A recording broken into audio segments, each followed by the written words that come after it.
Hello everyone, welcome back to my channel. और आज हम यहाँ पे क्वेश्चन नंबर 6 यानी कि 56 से शुरू करेंगे। पिछले प्रीवियस जो वीडियो है उसमें हमने क्वेश्चन 5 तक किया था और आज हम क्वेश्चन 6 से शुरू करेंगे।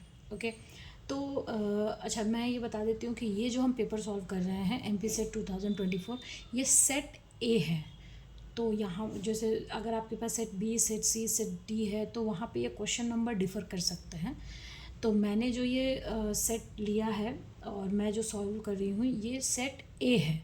सेट ए होने की वजह से यहाँ पे कुछ क्वेश्चंस आपके अगर सेट बी, सेट सी और सेट डी है तो वहाँ पे ये डिफ़र कर सकता है। तो आप अगर आपको कोई भी क्वेश्चन में कोई कन्फ्यूजन है कि कौन सा क्वेश्चन नंबर है क्या है, तो आप इसके लिए मैंने सेट ए को ही अपने शॉर्ट वीडियो में अपलोड कर दिया है। आप वहाँ पे जा कर के क्वेश्चन को मैच करके देख सकते हैं। Okay, so now start. The direct product of two tensor of rank m and n is a tensor of rank। मतलब अगर हमारे पास दो टेंसर है और जिसका रैंक क्या है m और n, ठीक है, m है और मतलब एक टेंसर है उसका रैंक m है और दूसरे का रैंक, यहाँ पे हमें ध्यान देना है कि यहाँ पे हम रैंक की बात कर रहे हैं और दूसरे का n है। तो जो उनका प्रोडक्ट होगा मतलब दोनों m और n का जो प्रोडक्ट होगा उसका जो टेंसर है वो कितना होगा। मतलब डायरेक्ट प्रोडक्ट दोनों टेंसर का मतलब दोनों टेंसर का जो प्रोडक्ट होगा उसका रैंक क्या होगा। ठीक है, हमें यहाँ पे रैंक निकालना है। तो रैंक जो होता है ना वो हमेशा ही ऐड होता है। मतलब कि अगर हम दो जैसे अगर हम मैट्रिक्स में भी देखें तो ए का रैंक बी का रैंक है तो वो हमेशा ही प्रोडक्ट में एडिशन में आता है। रैंक को हम हमेशा ऐड करते हैं। तो अगर एक का रैंक m है और दूसरे का n है तो जो इनका प्रोडक्ट मतलब इनका जो प्रोडक्ट होगा उसका रैंक कितना होगा, वो होगा m प्लस n। ठीक है, जैसे एक एग्जांपल के लिए मैं बोलूँ तो अगर एक है उसका रैंक है हमारा 2 है, ठीक है, 2 रैंक है और एक का हमारा 3 रैंक है। तो इनका जो प्रोडक्ट होगा और उससे जो टेंसर आएगा उसका जो रैंक होगा वो रैंक 5 होगा। ठीक है, ये तो रैंक मतलब ये एक याद रखना है कि अगर रैंक की बात हो रही है तो वो एडिशन में ही आता है। ओके, सो यहाँ पे ये ऑप्शन नंबर बी हमारा करेक्ट है। Okay,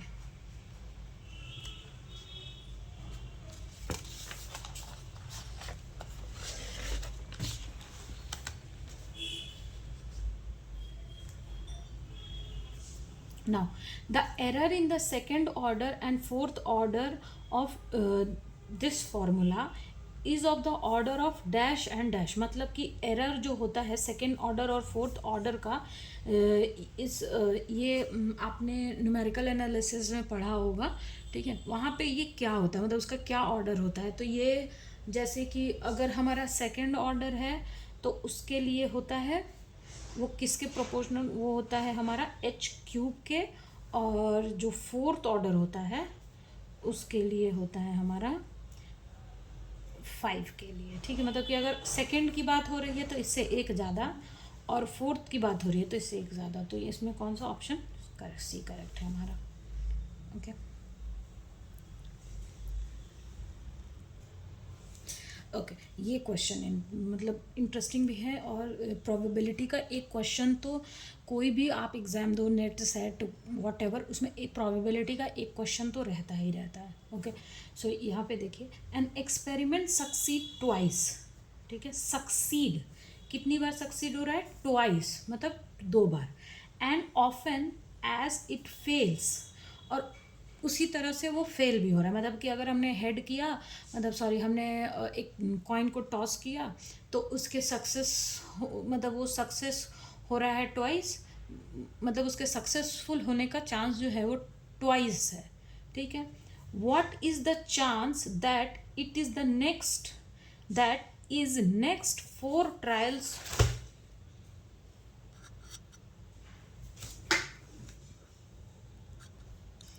sorry, an experiment succeed twice मतलब 2 बार सक्सीड हो रहा है twice. And often as it fails, वो मतलब जैसे अगर हमने एक कॉइन टॉस किया और कॉइन में सपोज हमने चूज़ किया है हेड। ठीक है, जैसे एक क्रिकेट मैच हो रहा है और वहाँ पे इंडिया टीम ने सेलेक्ट किया कि उनको मतलब हेड आएगा तो India team first time batting करेगी। तो अगर हम उस कॉइन को हम टॉस कर रहे हैं तो चांस है फेल होने से, मतलब अगर उसके फेल होने की प्रोबेबिलिटी, मतलब टेल आने की प्रोबेबिलिटी अगर 1 है तो उसका ट्वाइस जो होगा वो हेड आने की प्रोबेबिलिटी है, ऐसा है। ठीक है, तो ये क्या चांस है कि what is the chance that is next 4 trial, जो मतलब ये क्या चांस होगा कि अगला जो ट्रायल होगा, हाँ, will be at least 2, at least है यहाँ पे, ठीक है, एट लीस्ट 2 सक्सेसेस। ठीक है, मतलब जो ट्रायल है वो मतलब उसमें 2 एटलीस्ट, मतलब 2 सक्सेसफुल, वो 2 टाइम वो सक्सेसफुल हो जाए। हम एट लीस्ट, मतलब यहाँ पे प्रोबेबिलिटी जो क्वेश्चंस होते हैं प्रोबेबिलिटी के, उसमें एट लीस्ट, एट मोस्ट, ये वर्ड्स का बहुत मायने रहता है। एटलीस्ट का मतलब है कम से कम 2 बार, मतलब कि 2 बार से ज़्यादा भी हो सकता है, 3 बार हो सकता है, 4 बार हो सकता है, 5 बार हो सकता है। मतलब अगर हमने 6 जैसे यहाँ पे नेक्स्ट 4 है, नेक्स्ट 4 मूव है, तो एट लीस्ट का मतलब कि 2, कम से कम 2 बार तो सक्सेस होना ही चाहिए। वो 3 बार भी हो सकता है, 4 बार भी हो सकता है, मतलब ये पॉइंट यहाँ बहुत इंपॉर्टेंट है। एट लीस्ट 4 मतलब 4 में से 2 बार तो सक्सेसफुल होना ही होना है, मतलब एट लीस्ट 2 बार अगर, और एट लीस्ट है तो यहाँ पे मतलब 3 बार भी सक्सेसफुल हो सकता है, 4 बार भी सक्सेसफुल हो सकता है, या फिर ऐसा हुआ कि 4 में से 2 बार सक्सेसफुल हुआ, 2 बार मतलब फेलियर हुआ। ये हमको यहाँ पे बताना है कि इस चीज़ का क्या चांस है। ओके, तो अगर हम ले लें यहाँ पे, इसका सॉल्यूशन देखते हैं। क्वेश्चन आप लोगों को समझ में आ गया? क्वेश्चन में हमको बोल रहा है कि एटलीस्ट 2 सक्सेस होना चाहिए। ओके, तो अगर हम ये मान लें कि हम जैसे Q को ले लेते हैं, अगर हम जैसे Q अगर हम लेते हैं कि ये प्रोबेबिलिटी है किस चीज़ का, प्रोबेबिलिटी ऑफ फेलियर, और P जो है ये क्या है, प्रोबेबिलिटी ऑफ सक्सेस। ओके, तो यहाँ पे क्या दिया हुआ है कि सक्सेस होने का चांस जो है वो ट्वाइस है, किस चीज़ से, फेल होने से। यानी कि P का जो है उसका चांस क्या है, वो 2 टाइम्स है किस चीज़ के, Q के, मतलब फेल होने की प्रोबेबिलिटी, सॉरी पास होने की, मतलब सक्सेसफुल होने की प्रोबेबिलिटी जो है वो 2 टाइम्स है Q के।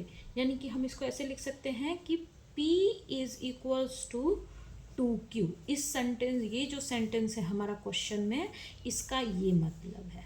ठीक है, ये जो सेंटेंस है इसका एक्चुअल में ये मतलब है कि P is equals to 2Q। और हमको जैसे हमें ये पता है कि जो प्रोबेबिलिटी होती है उसका टोटल ऑलवेज 1 होता है, मतलब फेल होने की प्रोबेबिलिटी और पास होने की प्रोबेबिलिटी, इन दोनों का सम ऑलवेज 1 होगा। तो यानी कि P plus Q is equals to 1। ये एक हमारा इक्वेशन आया और दूसरा हमारा ये इक्वेशन आया। अगर हम मतलब अगर हमें यहाँ से जैसे P की वैल्यू हमारे पास, मतलब ये दी हुई है एक इक्वेशन, और ये अगर हम इनको सॉल्व करके यहाँ से हम P और Q की वैल्यू निकाल सकते हैं। ठीक है, तो अगर इसको हम जैसे सॉल्व करें तो ये होगा, जैसे P इज इक्वल्स टू क्या है, 2Q है, तो यहाँ पे हम P की वैल्यू को पुट कर दें, 2Q plus Q is equals to 1। So Q is equals to कितना हो जाएगा, 3Q equals to 1, Q is equals to 1/3। अब इस चीज़ को वापस हम यहाँ पे करें तो P यहाँ से क्या आ जाएगा, P इज इक्वल्स टू 2/3। ठीक है, यानी हमारे Q की वैल्यू आ गई 1/3 और P की वैल्यू आ गई हमारी 2/3। अब मैंने जैसा आपको बोला था कि यहाँ पे क्वेश्चन में हमको पूछ रहा है कि हमको एटलीस्ट 2 सक्सेस चाहिए, तो एटलीस्ट 2 बोल रहा है, इसका मतलब है कि हमें, मतलब 2 तो हो, 3 भी हो सकता है, 4 भी हो सकता है। यही इस क्वेश्चन का मेन मतलब पॉइंट है। ठीक है, तो यहाँ पे जो हम बाइनोमियल वाला फॉर्मूला लगाएंगे तो P X is equals to क्या होता है, n factorial n minus R factorial और p का पावर r, q का पावर n माइनस r। ये हमारा फॉर्मूला है प्रोबेबिलिटी में। आपने ये जो बाइनोमियल वाला प्रोबेबिलिटी में फॉर्मूला पढ़ा होगा, वो ये फॉर्मूला है। n क्या है हमारा, नंबर ऑफ ट्रायल्स। ठीक है, नंबर ऑफ ट्रायल्स, तो नंबर ऑफ ट्रायल्स हमारा कितना दिया हुआ है, 4, ये है ना 4। ठीक है, तो n इज इक्वल्स टू कितना दिया है, 4। अब देखो, अब है हमारा r, ये है नंबर ऑफ सक्सेस, मतलब इस फॉर्मूले में जो आर है वो क्या है हमारा नंबर ऑफ सक्सेस। तो आर इज इक्वल्स टू क्या बोला है एटलीस्ट 2, तो आर इज इक्वल्स टू 2 भी हो जाएगा, 3 भी होगा एंड 4 भी होगा, क्योंकि हमें नहीं पता कि हो सकता है कि इस बार हेड आया, फिर हेड आया, फिर हेड आ गया, फिर हेड आ गया, मतलब चारों बार हेड ही हेड आ जाए या 3 बार हेड आ जाए, और मतलब एटलीस्ट 2 तो वो बोल ही रहा है। ठीक है, तो आर की वैल्यू 2 भी होगी, 3 भी होगी, 4 भी होगी। क्लियर। और पी तो हमें पता है कि फेलियर का और सक्सेस का प्रोबेबिलिटी है ना। अब हम इसको थोड़ा और अच्छे से सॉल्व, मतलब अब इसको पूरे प्रॉपर उसके तरीके से सॉल्व करते हैं। तो पहला केस होगा हमारा कि हम n इज इक्वल्स टू 4 ले लें और r इक्वल्स टू 2 लें। तो जब r इक्वल और q की वैल्यू हमारी कितनी है 1/3 एंड p की वैल्यू हमारी पास 2/3। तो जब हम p की ये वैल्यू लेंगे और तो px की वैल्यू कितनी आ जाएगी हमारी 4 फैक्टोरियल n माइनस आर है ना, n माइनस आर, तो 4 minus 2 factorial and 2 factorial 2q is equals to कितना हो गया 2 और q का वैल्यू 2। मतलब यहाँ पे हमारा देखो ये p का वैल्यू r है, q का वैल्यू n माइनस आर है, तो r कितना है हमारा यहाँ पे 2 और n की वैल्यू 4 है, तो 4 माइनस r है।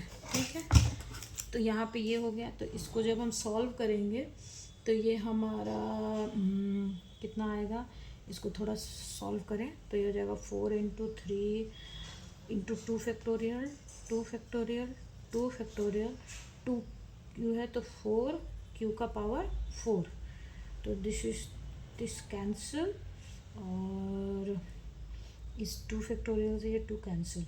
ओके, 24 इंटू क्यू का पावर 4, तो दिस इज 24 इंटू 1/3 का power 4, so it will be 24/81।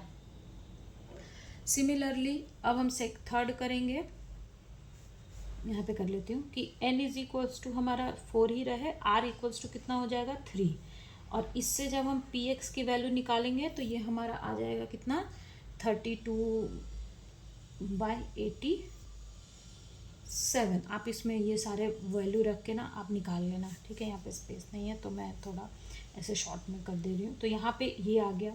Third है n equals to 4, r equals to 4। फिर इससे जब हम px ये सारे यहाँ पे वैल्यू रख करके जब हम px की वैल्यू निकालेंगे तो ये हमारा हो जाएगा 16/81। Clear. So now total probability कितनी हो गई हमारी, यहाँ पे हम रखेंगे कि px कितना हो गया 24/81 प्लस सॉरी ये 87 नहीं होगा 81 होगा, 32/81 प्लस 16/81। इसको ऐड करो तो 81, 72/81। अब इसको हम सिंप्लीफाई करेंगे तो ये कितना हो जाएगा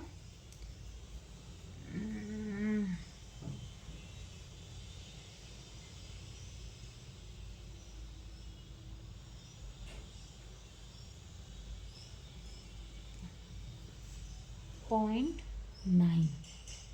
ठीक है, तो हमारा प्रोबेबिलिटी कितना आ रहा है, px की वैल्यू हमारी कितनी आ रही है 0.9। अब देखते हैं इसमें कौन सा ऑप्शन करेक्ट है, तो दिस वन, यानी इसका ऑप्शन डी करेक्ट है।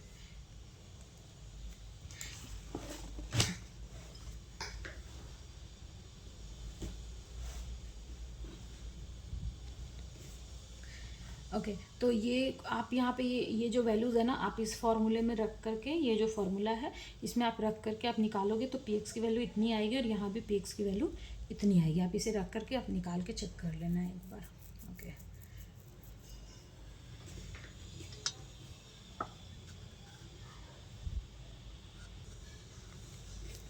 ओके मेरा नेक्स्ट क्वेश्चन है कि what is the value of integral this. ठीक है, ये कॉम्प्लेक्स एनालिसिस का प्रॉब्लम है और इसका इंटीग्रल पूछ रहा है, तो इसका सॉल्यूशन देखते हैं।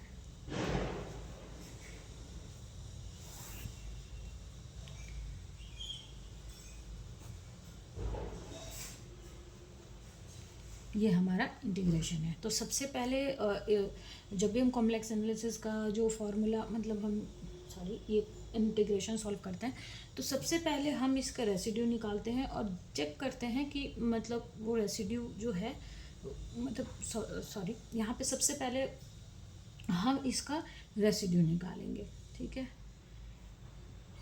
तो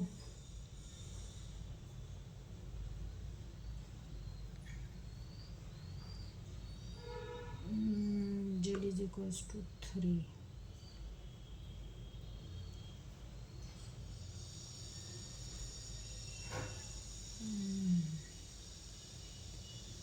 तो सबसे पहले तो हमें तो पोल निकालना पड़ेगा।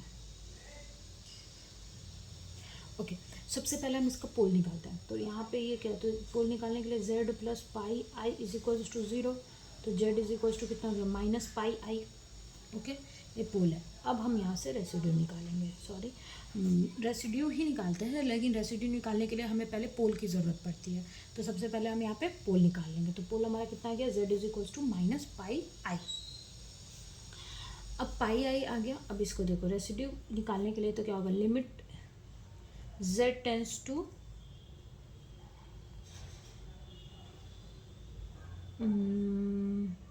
z, यहाँ पे माइनस है तो यहाँ पे प्लस आई होगा।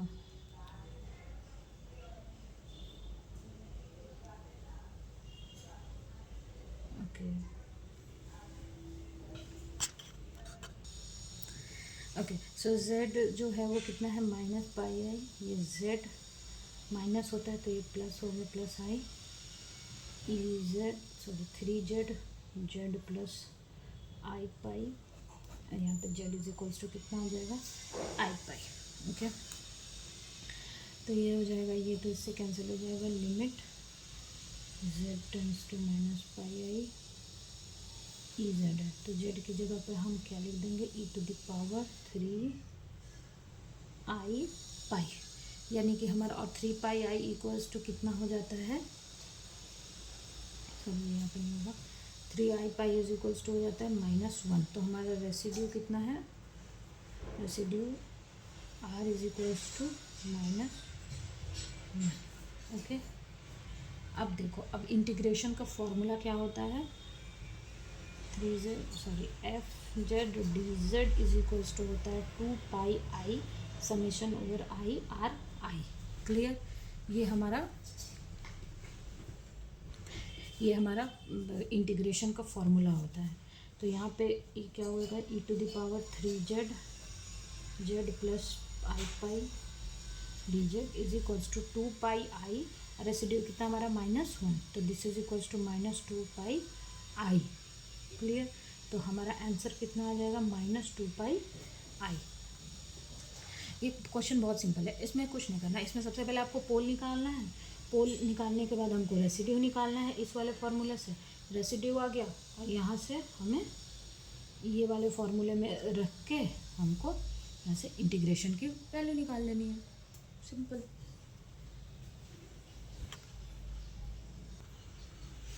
ओके, हमारा नेक्स्ट क्वेश्चन है कि the Fourier sine transformation of the function, मतलब इस फंक्शन का हमें साइन ट्रांसफॉर्मेशन निकालना है। क्लियर, तो साइन ट्रांसफॉर्मेशन जो होता है वो क्या होता है, साइन ट्रांसफॉर्मेशन, सॉरी यहाँ पे solution, sine transformation, Fourier sine transformation का जो फॉर्मूला होता है वो होता है 2 pi 0 to infinity F T sine omega T D T. ठीक है, अब देखो, इस क्वेश्चन को करने के दो तरीके हैं। एक होता है कि मतलब इसको डिटेल में आप करो, दूसरा होता है जो हम इसे लैपलेस ट्रांसफॉर्मेशन को यूज़ करके इसको सॉल्व करते हैं। तो मैं वही तरीका आपको बता रही हूँ, लैपलेस ट्रांसफॉर्मेशन को यूज़ करके इस प्रॉब्लम को कैसे सॉल्व कर सकते हैं वो मैं आपको बता रही हूँ। ठीक है, तो अब यहाँ पे तो जैसे मैंने यहाँ पे t का फंक्शन लिया है, यहाँ पे x दिया हुआ है, तो मैं इसको x में मतलब t में कन्वर्ट कर लेती हूँ। तो ये क्या हो जाएगा, एफ एस ओमेगा 2 पाई, और ये 0 टू इन्फिनिटी है।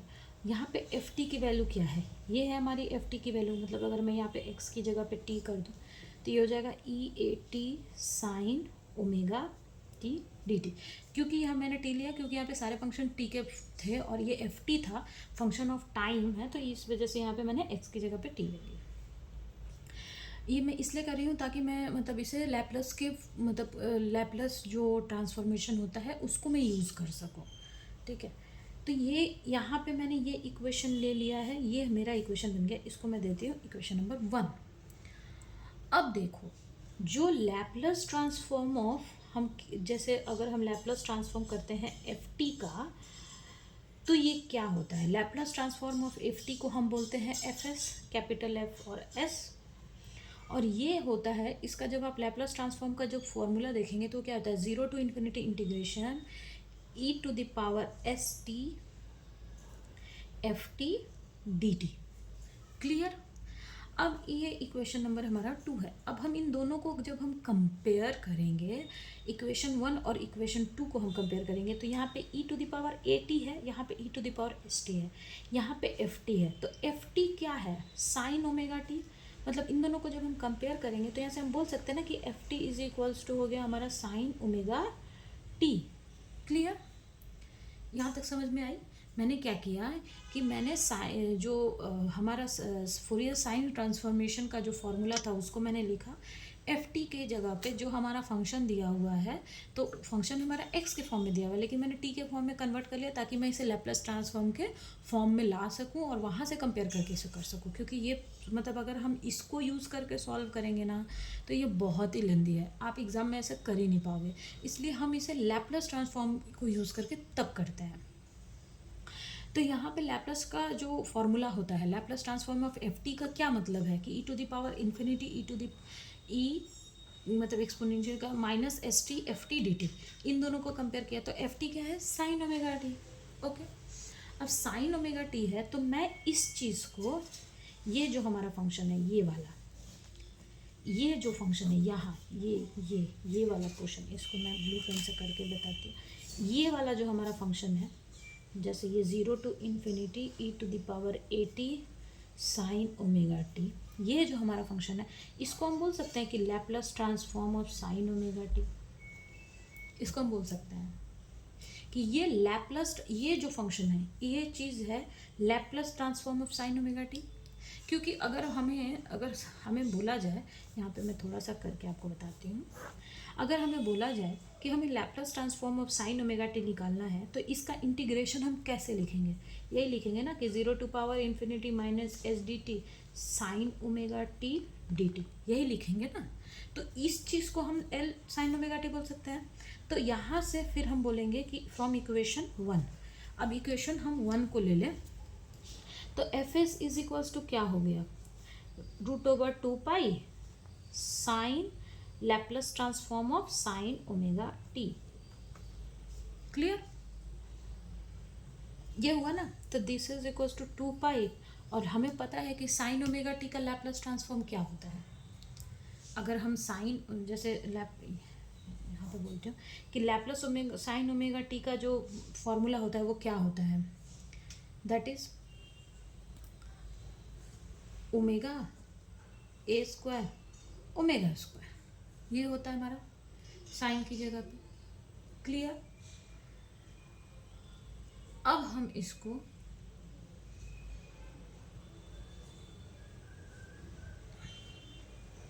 अब देखो, यहाँ पे हमारा ओमेगा है ए है, ठीक है, लेकिन प्रॉब्लम में क्या है?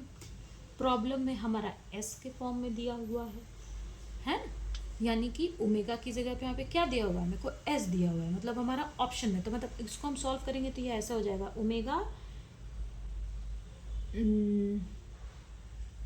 ए स्क्वायर प्लस ओमेगा स्क्वायर, यही होगा ना। साइन ए टी होता है, तो जैसे हम बोलते हैं कि Laplace transform of sign a t, तो ये होता है ए एस स्क्वायर प्लस ए स्क्वायर। तो यहाँ पे ओमेगा की जगह पे क्या है, सॉरी ए की जगह पे क्या एस है और एस की जगह पे ए है। तो हम यहाँ पे जब हम इसको कंपेयर करेंगे तो यहाँ पे देखो,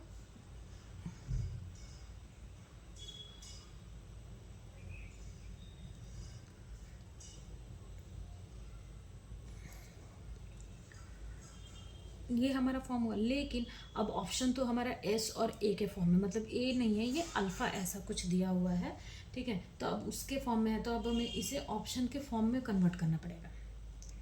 क्लियर? क्योंकि अब ये चीज़ तो हमारा निकल के आ गया, लेकिन यहाँ पे ऑप्शन तो हमारा एस और अल्फ़ा के फॉर्म में दिया हुआ है, तो हमको यहाँ पे इस चीज़ को कन्वर्ट करना पड़ेगा। तो यहाँ पे कन्वर्ट करेंगे तो हमारा क्या आएगा, 2 पाई, ओके, एस तो ये रहा, ओमेगा टी है, तो एस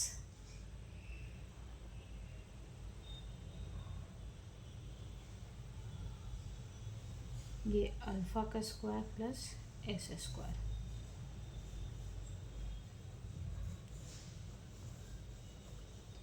ये हमारा आंसर है। ओके,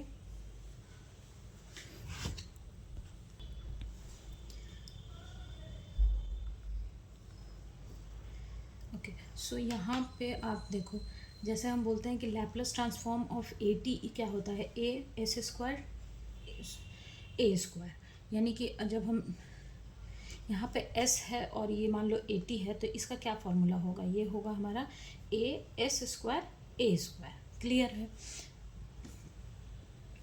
तो अब हमें ऑप्शन में यहाँ पे, सॉरी ये मैंने गलत लिखा हुआ है, यहाँ पे इसको आप कैंसिल कर दो, मैं बताती हूँ।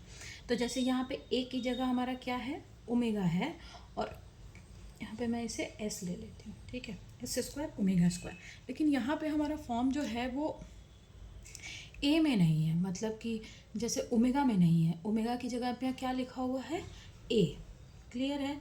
ए। तो हम इसे कैसे लिख सकते हैं, इस चीज़ को हम ओमेगा की जगह पे डायरेक्ट ए भी लिख सकते हैं, तो ये जगह 2 pi a s square a square, ऐसा हम लिख सकते हैं इस चीज़ को। क्लियर?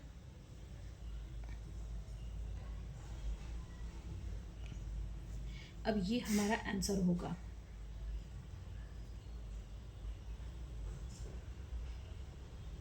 ये ऑप्शन में मुझे चेक करना पड़ेगा, आप इसे ऑप्शन में चेक कर लेना, पर इसका आंसर आएगा यही। मैंने कुछ ऑप्शंस में गलत लिखा है क्या?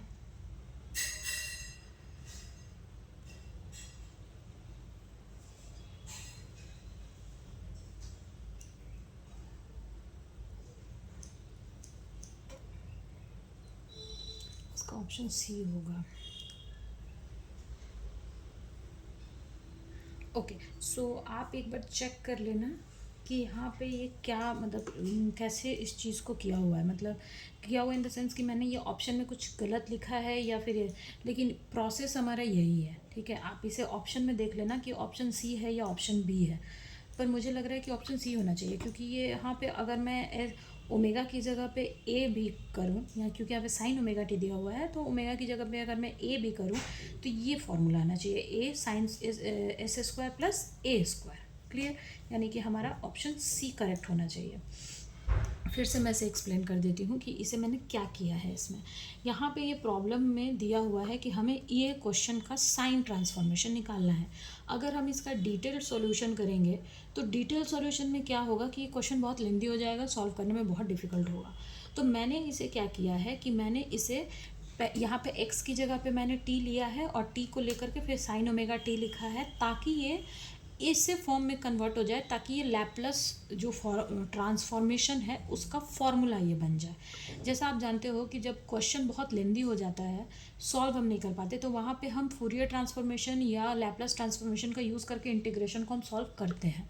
तो यहाँ पे भी मैं इस इंटीग्रेशन को लैप्लस ट्रांसफॉर्मेशन को यूज़ करके इसका इंटीग्रेशन करूँगी। अब उसके लिए मुझे इसे लैप्लस ट्रांसफॉर्मेशन के फॉर्म में कन्वर्ट करना पड़ेगा। तो इसको कन्वर्ट करने के लिए मैंने क्या किया है कि मैंने यहाँ पे x की जगह पे इसको t ले लिया है, तो ये हो जाएगा e का power a t sine omega t dt। Clear? अब मैं इसे यहाँ पे देखो, कंपेयर करो इस चीज़ को, इन दोनों को कंपेयर करो। लैप्लस ट्रांसफॉर्म का फॉर्मूला क्या होता है, 0 to infinity e to the power S t f t D T. ठीक है, तो एफ टी क्या हो जाएगा, साइन ओमेगा टी। ठीक है, तो यहाँ से हमें पता चल गया ना कि जो ये एफ टी की वैल्यू है वो कितनी हो जाएगी, साइन ओमेगा टी। कब पता चली, जब हमने कंपेयर किया कंपेयरिंग इक्वेशन 1 एंड 2। हमने जब इक्वेशन 1 और 2 को कंपेयर किया तो हमें एफ टी की वैल्यू कितनी मिली, साइन ओमेगा टी। ठीक है, यानी हमें किस चीज़ का लैप्लास ट्रांसफॉर्म करना है, हमें लैप्लास ट्रांसफॉर्म करना है किस चीज़ का, sign omega t. Clear, sign omega t का लैप्लास ट्रांसफॉर्म करना है। अब देखो यहाँ पे एस की जगह पे क्या है, ए है, और ओमेगा टी के, और यहाँ पे ओमेगा टी है। तो जब हमारा, मैं यहाँ पे थोड़ा सा इस चीज़ को मतलब बताती हूँ। यहाँ पे देखो, जब हमारा इक्वेशन ऐसा रहता है 0 to power e sine, sorry s t sine a t, तो हमारा ये, तो आंसर क्या आता है, आंसर हमारा आता है ए एस स्क्वायर ए स्क्वायर। लेकिन यहाँ पे हमारा इक्वेशन क्या है, यहाँ पे हमारा इक्वेशन है 0 to infinity A T sine omega T D T. तो हमारा क्या आएगा, एस की जगह पे क्या आएगा, ए आएगा। तो यहाँ पे हम ए लिख देंगे, ए स्क्वायर। यहाँ पे इस चीज़ को अल्फ़ा या ए, हाँ ठीक है, ए स्क्वायर। ओमेगा टी, ए की जगह पे क्या आएगा, ओमेगा टी, तो ये हो जाएगा ओमेगा स्क्वायर, और यहाँ पे ये क्या हो जाएगा, ओमेगा। लेकिन ऑप्शन में हमारा ये चीज़ नहीं है। ठीक है, ऑप्शन में हमारा ये चीज़ नहीं है। ऑप्शन में क्या हुआ है कि ऑप्शन में ये चीज़ को मैच, आप इस चीज़ को यहाँ पे देखो, ये चीज़ है। ठीक है, ये हमारा एक्चुअली में आंसर है, इसको आप छोड़ दो। लेकिन यहाँ पे देखो, यहाँ पे एस था तो एस यहाँ पे था, ए था तो ए यहाँ पे था। तो यहाँ पे एस की जगह पे क्या है, ए है, तो ए यहाँ पे है, ओमेगा की जगह वहाँ पे। लेकिन ऑप्शन में क्या है, ऑप्शन में हमारा ओमेगा तो नहीं है, ऑप्शन में हमारा ओमेगा तो नहीं है, ऑप्शन में ओमेगा नहीं है। तो यहाँ पे इन लोगों ने क्या किया है कि ओमेगा की जगह एस लिया हुआ है। ये ऑप्शन सी नहीं होगा, इसका ऑप्शन बी होगा। तो जब हम इस चीज़ से कंपेयर करेंगे, ओमेगा की मतलब ओमेगा की जगह पे हम क्या रख देंगे, एस रखेंगे, तो हमारा ऑप्शन बी करेक्ट होगा। क्लियर है, क्योंकि ए हमारा एस की जगह पे है, तो एस तो हम ले नहीं सकते, क्योंकि तब तो ये तो कॉस का हो जाएगा, है ना, गलत हो जाएगा। तो यहाँ पे एस की जगह पे तो ए है, तो इन लोगों ने ओमेगा की जगह पे एस को लिया है। ठीक है, तो हम एस को लेंगे, और तो हमारा ऑप्शन बी जो है वो मैच कर जाएगा। एक्चुअली में आंसर तो यही होएगा, यही हमारा करेक्ट आंसर है। लेकिन ऑप्शन से है तो हमें मैच नहीं कर रहा है, तो हम ऑप्शन से मैच कराने के लिए, सॉरी यहाँ पे ये एस नहीं होगा, यहाँ पे ये ए होगा, ए स्क्वायर होगा। क्लियर, इन दोनों को कंपेयर करना है, इन दोनों को, तो मैं इसको बता देती हूँ, इन दोनों को हम कंपेयर करेंगे तो हमारा ये फॉर्मूला मतलब आंसर निकल के आएगा, जो मैंने यहाँ पे रखा, और ये हमारा करेक्ट आंसर है। लेकिन ऑप्शन से मैच नहीं हो रहा है, तो ये ऑप्शन में हमने ओमेगा की जगह पे क्या रिप्लेस किया है, यहाँ पे देखो हमारा एक्चुअल आंसर क्या है, हमारा आंसर है 2 पाई omega omega square a square. लेकिन ऑप्शन के लिए हमने ओमेगा को किससे रिप्लेस किया है, एस से। क्लियर, क्वेश्चन क्लियर हो गया। ये क्वेश्चन को यूज़ करने के लिए हमें लैप्लास ट्रांसफॉर्म का यूज़ करना पड़ेगा, तभी हमारा क्वेश्चन शॉर्ट हो पाएगा और इसका हम आंसर निकाल पाएंगे। अगर हम लॉन्ग टर्म से यूज़ करें तो ये क्वेश्चन बहुत डिफिकल्ट हो जाएगा, एग्ज़ाम में उतना टाइम हमारे पास रहता नहीं है। ठीक है, तो ऐसे हमें चीज़ों को कैसे हम सॉल्व, जैसे बहुत सारे कॉम्प्लेक्स एनालिसिस के ऐसे इंटीग्रेशंस होते हैं जहाँ पे हमें फूरियर ट्रांसफॉर्मेशन लगाना ही पड़ता है उसको सॉल्व करने के लिए, अदरवाइज़ वो इतने कॉम्प्लेक्स और इतने चीज़ें हो जाएंगे कि एग्ज़ाम के लिए बिल्कुल भी हमारे पास उतना समय नहीं होता है। ठीक है,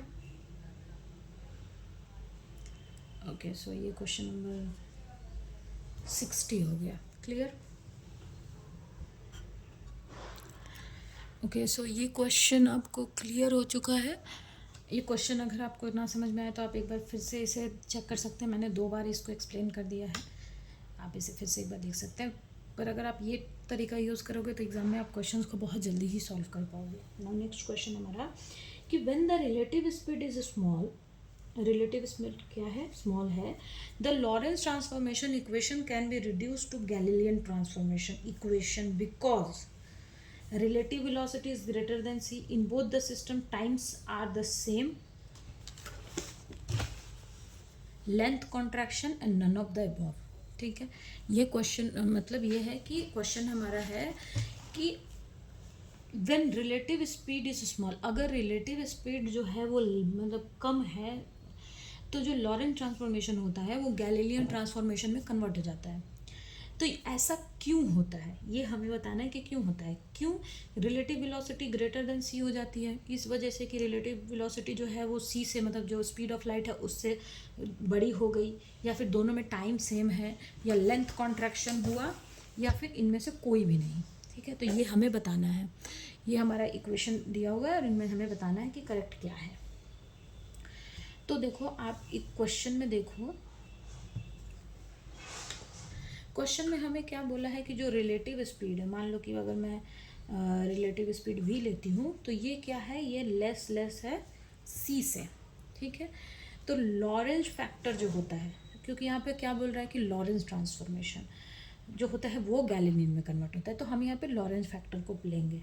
तो लॉरेंज फैक्टर जो होता है वो क्या होता है, 1/1 minus v square upon c square. ठीक है, अब देखो ये बहुत छोटा हो गया इस चीज़ से। ठीक है, अगर ये कंडीशन हम इसमें अप्लाई करें तो ये अप्रॉक्सीमेटली 1 हो जाएगा। ठीक है, 1 होगा ना। जब हम इसे बहुत, मतलब अगर जो v है उसको अगर हम बहुत छोटा, अगर ये है, ये छोटा है, इसका स्क्वायर करेंगे और छोटा होगा, इसको लेंगे करके, तो ये अप्रॉक्सीमेटली किसके अराउंड जा रहा है, ये छोटा था, स्क्वायर किया और छोटा हो गया, और ये बड़ा है और छोटे में बड़े से डिवाइड करेंगे तो ये बहुत ही, मतलब तो ये चीज़ टर्न होकर के 1 आ जाएगी ना अप्रॉक्सीमेटली, ये चीज़ तो 1 हो जाएगी। अगर ये चीज़ छोटा है और इसका स्क्वायर और भी छोटा है, फिर बड़े से डिवाइड करा तो ये अप्रॉक्सीमेटली इसकी वैल्यू कितनी आ जाएगी, 1 आ जाएगी। तो ये जो मतलब जो लॉरेंज फैक्टर है उसकी वैल्यू कितनी आ गई, इसको मान लो हम 1 ले लिए, अप्रॉक्सीमेटली वो 1 के आसपास हो जाएगा, तो उसको हमने 1 ले लिया। अब देखो जब ये 1 हुआ तो पोजीशन में और टाइम में क्या चेंज हुआ। जब ये 1 हुआ तो पोजीशन की वैल्यू लॉरेंज ट्रांसफॉर्मेशन में क्या होती है, x dash is gamma x minus we T. तो गामा की वैल्यू 1 हो गई तो ये हो जाएगा एक्स माइनस वी टी, यानी कि हमारा पोजीशन की वैल्यू कितनी हो गई, x minus we T. Clear, ये तो हुआ किस में चेंज हुआ, पोजीशन में। पोजीशन में ये चेंज कब हुआ, जब रिलेटिव स्पीड जो है वो बहुत छोटा हो गया किसके, स्पीड ऑफ लाइट के। अब हम देखेंगे कि टाइम में क्या हो रहा है। फॉर टाइम क्या है, टाइम के लिए क्या है, t equals to t minus v x upon c square. Clear, तो ये चीज़ 1 हो गई, टी डैश इक्वल्स टू कितना हो गया, ये 1 हो गया। और ये चीज़ तो हमारी छोटी ही थी, मतलब ये लॉग अप्रॉक्सीमेटली ये नेग्लेक्जिबल हो गई, और ये हो गया हमारा टी। जैसे यहाँ पे ये चीज़ नेग्लेक्जिबल हो गई थी ना, क्योंकि ये छोटी थी, फिर उससे भी छोटी, तो ऐसे, तो ये चीज़ नेग्लेक्जिबल हो गई थी तो इसकी वैल्यू 1 आ गई थी। तो ये जो कि v is very very less than c, तो दिस वैल्यू इज़ नेग्लेक्जिबल, है ना। अप्रॉक्सीमेटली मान लो इसको मैं नेग्लेक्जिबल मतलब 0 बोल देती हूँ। नेग्लेक्जिबल का मतलब 0 नहीं होता, लेकिन हमें इसको 0, नेग्लेक्जिबल है तो मतलब उसको नेग्लेक्ट कर सकते हैं, तो 0 है तो सोचो कि नेग्लेक्ट कर दिया, तो ये t हो गया। तो यानी टी डैश की वैल्यू कितनी हो गई, t हो गई। यानी कि इससे हमें क्या पता चलता है, इससे हमें पता चलता है कि जब रिलेटिव वेलोसिटी जो है वो स्पीड ऑफ लाइट से बहुत कम थी तो पोजीशन में क्या चेंज हो रहा था, पोजीशन में मतलब पोजीशन में ज़्यादा कुछ, मतलब जैसे यहाँ पे x जो है वो मतलब पोजीशन माइनस वी टी एक वो पॉइंट थी, मतलब उसमें कुछ एक चेंज होगा, पोजीशन में एक चेंज होगा, लेकिन टाइम जो है हमारा क्या हो जाएगा, फिक्स हो जाएगा। मतलब टाइम जो है वो दोनों में ही, गैलीलियन ट्रांसफॉर्मेशन में और लॉरेंस मतलब बोथ जो सिस्टम है गैलीलियन का भी और लॉरेंस का भी, उन दोनों में क्या टाइम जो है वो इक्वल ही रहेगा। अगर ये कंडीशन लगाया तो टाइम क्या रहता है, इक्वल ही रहता है। यहाँ से हम प्रूव कर सकते हैं पोजीशन इक्वल नहीं रहेगा, पोजीशन मतलब लॉरेंज में अलग रहेगा, गैलीलियन में अलग रहेगा, लेकिन टाइम जो है वो दोनों सिस्टम में इक्वल रहेगा। तो क्वेश्चन में क्या पूछा है कि when the relative speed is small the Lorentz transformation equation can be reduce to Galilean transformation because relative velocity is greater than c. नहीं, in both the system the times are same. तो यानी हमारा option जो है वो B correct है। Clear, जैसे आप यहाँ पे देखो कि क्यों, मतलब पोजीशन में क्या हमने कुछ नहीं किया, हमने बस ये जो लॉरेंस ट्रांसफॉर्मेशन फैक्टर होता है उसमें हमने अपना ये कंडीशन लगाया, वहाँ से हमने देखा कि लेंथ में क्या आ रहा है और टाइम में क्या, सॉरी पोजीशन में क्या चेंज आ रहा है, टाइम में क्या चेंज आ रहा है, और वहाँ से हमने ऑप्शन अपना मैच कर लिया। क्लियर? ओके, नेक्स्ट क्वेश्चन है कि in the Lorentz transformation the fourth dimension volume element is shortened, not uniform, invariant, enhanced. तो Lorentz transformation fourth dimension volume element जो होता है, मतलब कि जैसे फोर्थ डायमेंशन वॉल्यूम एलिमेंट किसको हम बोलते हैं, जैसे डी एक्स हो गया, डी वाई हो गया, डी जेड हो गया, डी टी। तो दिस द, ठीक है, तो ये बोल रहा है कि लॉरेंस ट्रांसफॉर्मेशन में जो फोर्थ डायमेंशन वॉल्यूम एलिमेंट है वो क्या होता है, शॉर्ट हो जाता है, नॉन यूनिफॉर्म होता है, इनवेरिएंट। तो इसका ऑप्शन होगा इनवेरिएंट होता है। क्लियर?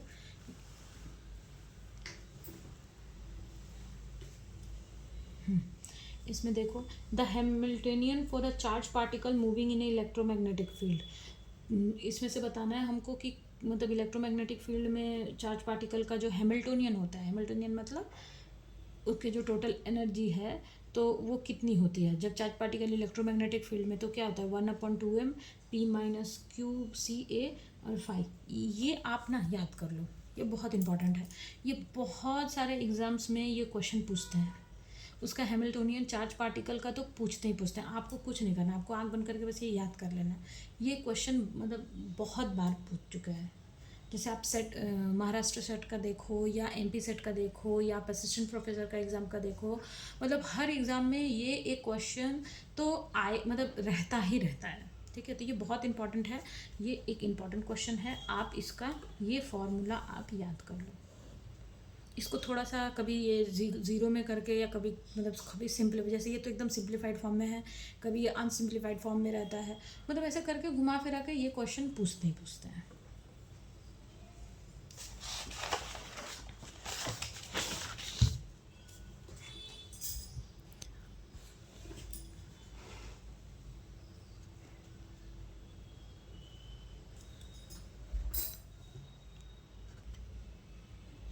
ओके, नेक्स्ट क्वेश्चन है कि in a simple dynamic system, simple dynamic system, तो कोई भी अगर डायनामिक सिस्टम है तो उनकी टोटल एनर्जी क्या होगी, कांस्टेंट होती है। कोई भी अगर डायनामिक सिस्टम है तो हम क्या बोलते हैं कि एनर्जी कंजर्व है और चीज़ें, तो एनर्जी कंजर्व का क्या मतलब हुआ, या उनकी टोटल एनर्जी क्या है, कांस्टेंट है, मतलब kinetic energy plus potential energy उस चीज़ की क्या है, कांस्टेंट है, K E plus P E equals to, हम क्या बोलते हैं, कांस्टेंट है। कोई भी डायनामिकल सिस्टम में टोटल एनर्जी क्या होती है, हमेशा कंजर्व ही होती है, तो ऑप्शन ए इसका करेक्ट है। Now if Hamiltonian is not an explicit function of t, then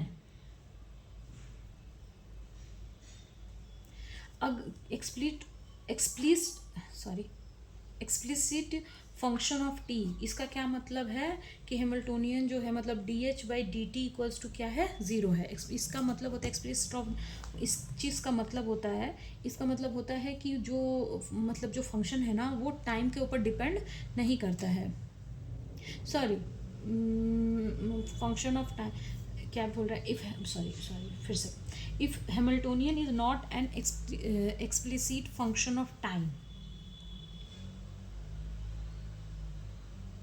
ठीक है, तो d h by d t equals to क्या होगा, इस चीज़ का क्या मतलब होता है, d h by d t equals to zero. तो इसका क्या मतलब होगा, d h by d t equals to zero का क्या मतलब होगा कि एच जो है वो क्या है, कांस्टेंट है। अगर हैमिल्टोनियन जो है अगर उसका हम टाइम के रिस्पेक्ट में डेरिवेटिव करें और वो मतलब अगर वो ज़ीरो आ जाए, ठीक है, टाइम का डेरिवेटिव ज़ीरो का क्या मतलब है कि वो टाइम पे डिपेंड नहीं कर रहा है, मतलब अगर किसी फंक्शन में हैमिल्टोनियन जो है वो टाइम का फंक्शन नहीं है, मतलब टाइम के ऊपर वो डिपेंड नहीं कर रहा है, तो d h by d t equals to zero. मान लो कि अगर हैमिल्टोनियन, एक मैं छोटा सा एग्जांपल देती हूँ कि हैमिल्टोनियन जो है वो P x plus Q x है, ठीक है, तो ये तो टाइम के, ये सिर्फ पोजीशन के ऊपर डिपेंड कर रहा है हैमिल्टोनियन, मतलब टोटल एनर्जी सिर्फ किस पे डिपेंड कर रही है, पोजीशन पे, टाइम पे तो डिपेंड नहीं कर रही है, तो d H upon D T तो ये तो ज़ीरो ही हो जाएगा। और D H upon D T का ज़ीरो होने का मतलब क्या है कि एच जो है वो हमारा कांस्टेंट है, ठीक है। तो एच कांस्टेंट का क्या मतलब होता है कि टोटल एनर्जी जो है वो सिस्टम की क्या है, कंजर्व्ड है। मतलब एच मतलब हैमिल्टोनियन, हैमिल्टोनियन मतलब टोटल एनर्जी, और टोटल एनर्जी कांस्टेंट का क्या मतलब है कि टोटल एनर्जी जो है वो क्या है, कंजर्व्ड, ठीक है। तो ये हमारा आंसर है। अगर इतना कुछ नहीं बोलना है तो बस हैमिल्टोनियन टाइम का फंक्शन नहीं है तो डी एच अपन डी टी जीरो। ये जीरो कब होगा, जब ये कांस्टेंट होगा, मतलब एच जो है वो क्या होगा, कांस्टेंट होगा।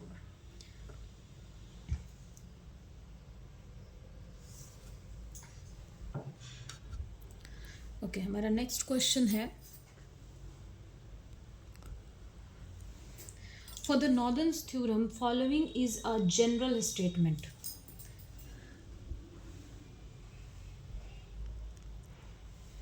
बोल रहा है कि for Noether's theorem following is a general statement, मतलब नॉर्डन्स थ्योरम्स के लिए मतलब इसमें से कौन सा एक स्टेटमेंट जो है वो नॉर्डन्स थ्योरम्स का है या उसको सेटिस्फाई करता है। It contains only conservation law, it contains only symmetric property, interplay between symmetric property and conservation quantity and none of that। मतलब नॉर्डन्स थ्योरम सिर्फ कंजर्वेशन लॉ को फॉलो करता है, मतलब उसमें सिर्फ कंजर्वेशन लॉ होता है या सिमेट्रिक प्रॉपर्टीज होती है या दोनों रहता है, मतलब सिमेट्रिक प्रॉपर्टी भी रहती है, कंजर्वेशन लॉ भी रहता है, या फिर इनमें से कोई भी नहीं। तो नॉर्डन्स थ्योरम क्या है, नॉर्डन्स थ्योरम्स का स्टेटमेंट अगर आप देखो तो क्या है, every continuous symmetry of a physical system there exist a corresponding conservation law. According to this theorem, इस थ्योरम के अकॉर्डिंग हम क्या बोलते हैं, इस थ्योरम के अकॉर्डिंग हम क्या बोलते हैं, अकॉर्डिंग्स टू, मैं इसको शॉर्ट फॉर्म में लिख देती हूँ, एनटी, एनटी लिख देती हूँ। एनटी का मतलब Noether's theorem, every continuous symmetry of a physical system there exists a corresponding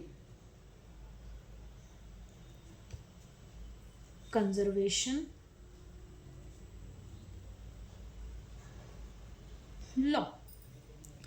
इसमें आप इसे ध्यान से पढ़ो तो ये क्या होगा कि according to anti theorem every continuous symmetry, continuous symmetry यानी ये किस प्रॉपर्टी को ले रहा है, सिमेट्री प्रॉपर्टी को, of physical system there exist a corresponding conservation law, ठीक है। तो अगर आप इस क्वेश्चन को अगर आपको अगर स्टेटमेंट याद है तो आप इसे वैसे भी लिख सकते हो। तो ये दोनों को ले रहा है ना, कंजर्वेशन लॉ को भी ले रहा है, सिमेट्री प्रॉपर्टी को। तो ये आप हमारा इट कंटेन ओनली कंजर्वेशन तो गलत है, इट कंटेन ओनली सिमेट्री ये भी गलत है, interplay between symmetry property and conservation law, तो ये हमारा सही होगा। इसका ऑप्शन नंबर सी हमारा करेक्ट है।